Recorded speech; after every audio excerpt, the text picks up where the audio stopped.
بسم اللہ الرحمن الرحیم۔ السلام علیکم ورحمۃ اللہ وبرکاتہ۔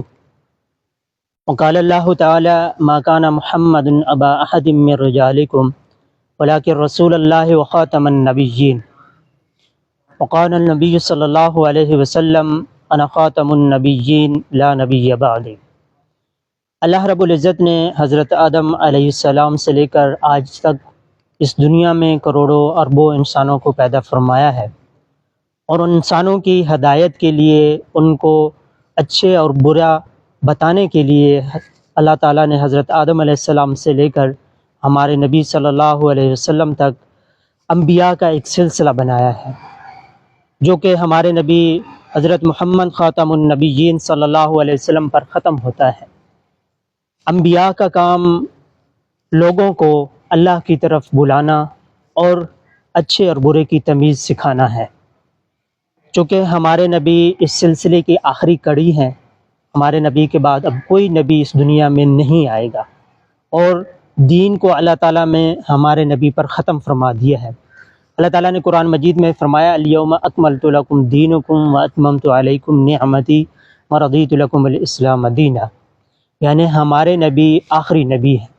اب یہ عقیدہ رکھنا ہم مسلمانوں کے ذمہ فرض ہے۔ جیسے ہم کلمہ پڑھتے ہیں، کلمہ پڑھے بغیر کوئی شخص وہ مسلمان نہیں ہو سکتا، تو یہ عقیدہ ختم نبوت اور یقین رکھے بغیر بھی کوئی شخص مسلمان نہیں ہو سکتا۔ اس کی وجہ یہ ہے کہ اللہ تعالیٰ کے قرآن مجید میں واضح طور پر یہ فرما دیا کہ ہمارے نبی ما کان محمد ابا احد من رجالکم، کہ نہیں ہے محمد صلی اللہ علیہ وسلم کسی مرد کے باپ، اور وہ کیا ہیں؟ وہ خاتم النبیین، وہ خاتم النبیین ہیں، یعنی ان کے بعد کوئی نبی نہیں آئے گا۔ اور قرآن پاک کی سینکڑوں آیات سے آپ صلی اللہ علیہ وسلم کی خاتم النبیین یہ ثابت ہوتی ہے، اور احادیث میں سے کئی حدیث میں سے یہ ثابت ہوتا ہے کہ آپ صلی اللہ علیہ وسلم آخری نبی ہیں۔ اور سب سے بڑی دلیل یہ ہے کہ ہمارے نبی آخری نبی خاتم النبیین کیوں ہیں؟ یہ اللہ تعالیٰ نے خود ہی فرما دیا ہے، ما کان محمد ابا احد من رجالکم، یہ اللہ فرما رہا ہے کہ محمد صلی اللہ علیہ وسلم تو مردوں میں سے کسی کے باپ نہیں ہے، بلکہ وہ خاتم النبیین ہے۔ اب ہمیں کسی پر کوئی اعتراض کرنے کی، کسی پر کوئی فتویٰ لگانے کی ضرورت نہیں ہے۔ اس سے یہ بات ثابت ہو جاتی ہے کہ جب اللہ ایک بات بتا رہے ہیں کہ نبی صلی اللہ علیہ وسلم خاتم النبیین ہے، تو جو نہیں مانے گا وہ اللہ کی بات کو نہیں مانے گا۔ جب اللہ کی بات نہیں مانے گا تو وہ خود بخود وہ کافر ہو جائے گا۔ تو اس لیے ہمیں نبی صلی اللہ علیہ وسلم کی عقیدہ جو ختم نبوت ہے اس پر پختہ عقیدہ رکھنا چاہیے، اور نبی صلی اللہ علیہ وسلم سے محبت کا اظہار بھی کرنا چاہیے۔ اور یہ محبت کا اظہار ہم کیسے کریں گے؟ پہلا طریقہ یہ ہے کہ جب بھی ہمارے نبی صلی اللہ علیہ وسلم کا نام ہے ہم اس پر درود بھیجیں۔ ایک تو ہے صلی اللہ علیہ وسلم، اور دوسرا کیا ہے کہ ہم پڑھیں خاتم النبیین صلی اللہ علیہ وسلم، تاکہ یہ عقیدہ بھی ہمارا پکا ہو جائے۔ اور یہ محبت، آپ صلی اللہ علیہ وسلم کی محبت، یہ ہمارے بخشش کا ذریعہ ہے کہ اس کے بغیر ہم دنیا میں بھی ناکام ہیں، آخرت میں بھی ناکام ہیں۔ اور یہ محبت ہر شخص کے دل میں موجود ہے۔ جس نے بھی کلمہ پڑھا ہے لا الہ الا اللہ محمد الرسول اللہ، اس کے اندر نبی کی محبت کہیں نہ کہیں ضرور موجود ہے، چاہے وہ کتنا ہی گناہ گار شخص کیوں نہ ہو، لیکن نبی صلی اللہ علیہ وسلم کی محبت اس کے اندر ضرور موجود ہوتی ہے۔ اس کی ایک مثال میں آپ کے سامنے یہ بتاتا چلوں کہ ہمارے پاکستان اور انڈیا کے پارٹیشن سے پہلے دلی میں ایک جیب کترا رہتا تھا۔ وہ اپنے شاگردوں کو جیب کترنے کے طریقے سکھاتا تھا، اور شام کو پھر ان سے پوچھتا تھا کہ کس کس نے کیسے کیسے لوگوں کی جیب کاٹی ہے اور کیا کیا مال لے کے آئے ہیں۔ تو ایک دن اپنے وہ شاگرد سے پوچھنے لگا کہ بتاؤ آج کتنے لوگوں کی جیب کاٹی ہے اور کیا مال لے کے آئے ہو؟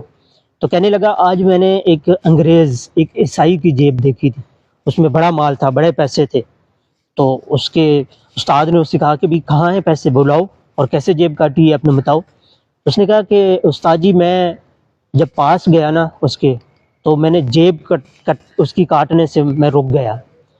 تو استاد نے پوچھا کیوں رک گئے بھی، اتنے پیسے جب تم نے دیکھے تھے تو پھر اس کی جیب آپ نے کیوں نہیں کاٹی؟ تو کہنے لگا کہ جب میں اس کے قریب گیا تو ایک بات میرے دل میں آئی جس کی وجہ سے میں اس کی جیب کٹنے سے رک گیا۔ تو بات کیا تھی کہ میں نے دل میں سوچا یہ تو عیسائی ہے، حضرت عیسیٰ علیہ السلام کا ماننے والا ہے، اور میں مسلمان ہوں، حضرت محمد خاتم النبیین صلی اللہ علیہ وسلم کو ماننے والا ہوں۔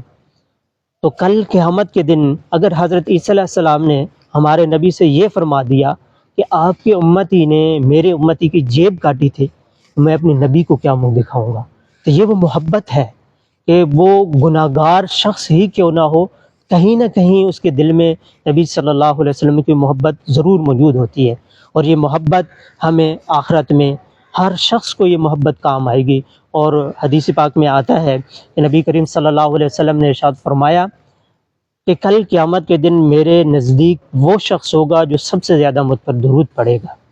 اس لیے ہم ایک تو نبی صلی اللہ علیہ وسلم پر زیادہ سے زیادہ درود پاک پڑھیں، اور دوسرا نبی صلی اللہ علیہ وسلم جو ہمیں زندگی دے کر گئے ہیں، نبی صلی اللہ علیہ وسلم کا ہر کام، آپ صلی اللہ علیہ وسلم سوتے کہتے تھے، کیسے کھانا کھاتے تھے، کیسے اٹھتے تھے، کیسے بیٹھتے تھے، ہر چیز موجود ہے، ہمیں اس کو پڑھ کر اس پر عمل کرنے کی ضرورت ہے۔ کہ محمد سے وفا تو نے تو ہم تیرے ہیں، کہ محمد سے وفا تو نے تو ہم تیرے ہیں، یہ جہاں چیز ہے کیا لوح و قلم تیرے ہیں۔